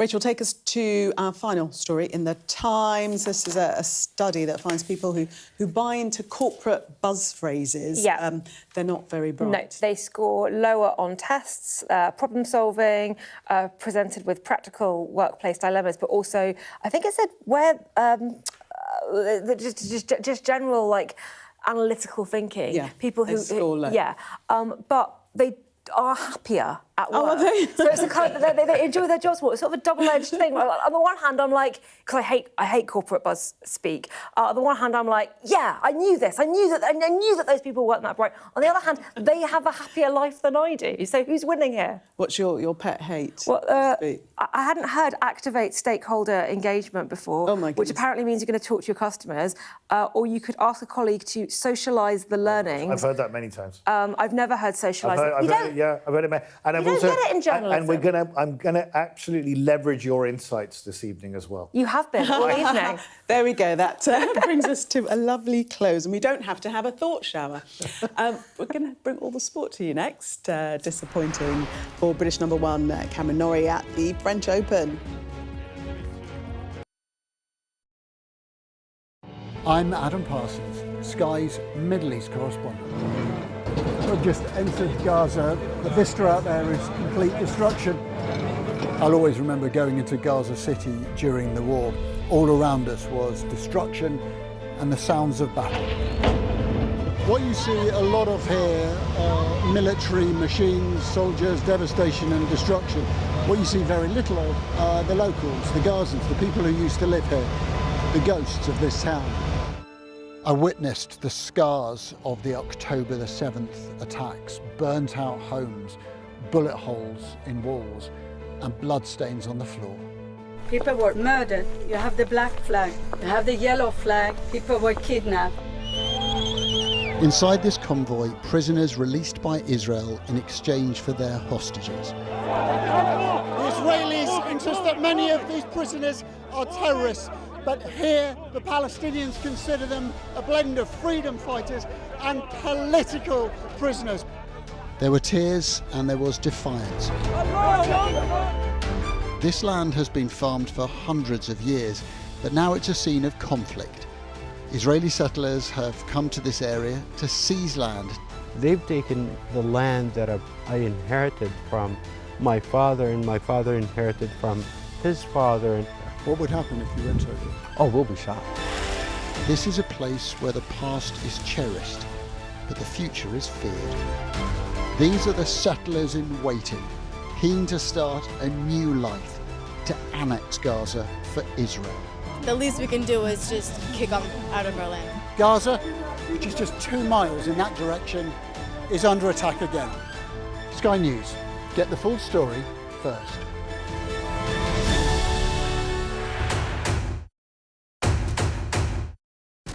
The cameras are poised here, there, everywhere. The day those present would never forget. First question, Sky News. Do you hate the thought of losing to him? I hate the thought of losing to anyone. Historic day here today. They are pushing forward. They dash to the water. Wait, what country are you From the UK? Why don't you go back to your country? Huge questions to be grappled with. That is totally unprecedented. Been quite some day. Let me start with breaking news. The best thing about being a Sky News journalist... My darling. Beth Rigby, Sky News.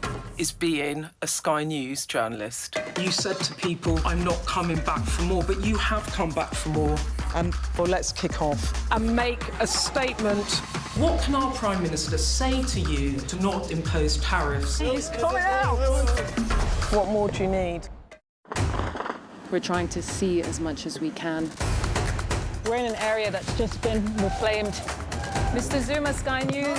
People are directly protesting. The whole neighbourhood is rallied around her. It's been impenetrable to journalists over the last 2 years of war in Sudan. I've been waiting for this for 2 years. It doesn't feel like a big homecoming. It was never going to be pretty. War isn't pretty.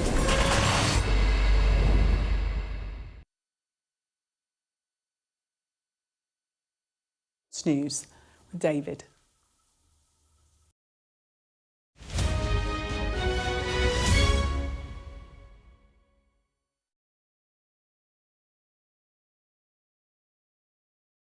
We're here at Silverstone to see if Alpine's Franco Colapinto can pick which of these 5 drivers is the real professional. So the idea is we're going to do hot laps and then we're going to have a race. Is it karting drivers or like professional driver? Professional driver, not karting. No, not karting. Can you show me their faces? It's a mixture of ages. Okay. No, I can't show you their faces because you might recognise one of them. Green flag, green flag. Vamos! Does he go wet or is slicks? I think that's slicks. Oh my god. Right. Slicks in the wet. That's proper English, huh? That's how we do it at Silverstone. Actually, really good lines, eh? It's quite tricky with the slicks on the wet or what? So what do we think of him or her?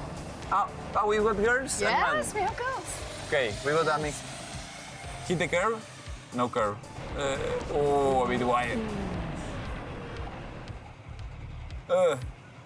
Hit the curve, come on. I mean, actually, I don't think you need this right now. You can just talk. No, this is quite cool, eh? I got Oh, a bit of oversteer. Okay. The Alpine is better than that. Oh, sliding. Right, so what do we make of this one so far? Driver number 1, what do we think?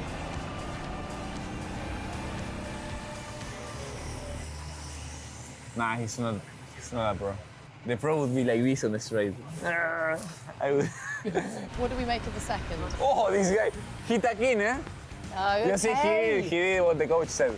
He's got some nice boots. Yeah? The boots are they given by the track? No, no? Yeah. They are personal. Yeah, yeah, well, that could be a giveaway, couldn't it? Police! Police, police. Oh, the body! He's gonna follow the cart. Using his He's using all the physical track. ballast. He's using the outside of the track. Okay. It's very slippery in the rubber. So Good, I like him. potentially the pro. Look! Okay, vamos! Oh. He has extra time. It was a bit of peacocking then, wasn't it? Yeah, A little bit of showboating. No, he loves it. Yeah. He's probably racing in go-kart. Yeah, okay. They got pressure, right? They got cameras on them. Yeah, he's got you commentating. For them, yeah. Whoa. What do you think? What do you think? What do you think? He's really... he carried a lot of speed there. This one is good, and the next one, I think the 2 previous ones were not. So 1 and 2, we're saying no. We don't think. No. But 3 and 4 potentially. But number 2 was good. Okay. I think he's young. Okay, so this is your number 3 here This is now. number 3. Yeah. And it's not bad. Number 3 and 4, I trust. More than my 43, actually. I'm so 43 for Paul. We are... I go to take him some fuel out, put him the pressures properly. Oh, look at him! My man taking the short line. Oh, you like that, don't you?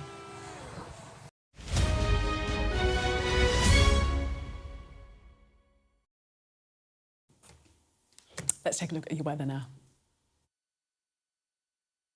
Dinner under the stars tonight? That reminds me of our travel insurance. You mean all clear skies? All Clear Travel Insurance sponsors Sky News weather.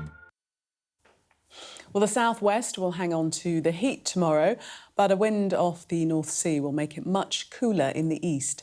There'll be a mainly warm and dry start, although a bit cooler for parts of eastern Britain, but southeastern England may catch the odd shower. The morning will be mainly fine, but eastern Scotland and northeastern England will be rather dull, while southern Britain can expect a few showers. It'll be very warm again for many, especially in the southwest, much cooler over eastern parts with near-average temperatures in the grey northeast. Central England and Wales can expect a few thunderstorms during the afternoon, while the northeast will see sunny spells. All Clear Travel Insurance proudly sponsors Sky News weather. That was the wrap. Thank you so much for watching. All the top stories coming up here on Sky News. Sam Naz is up next.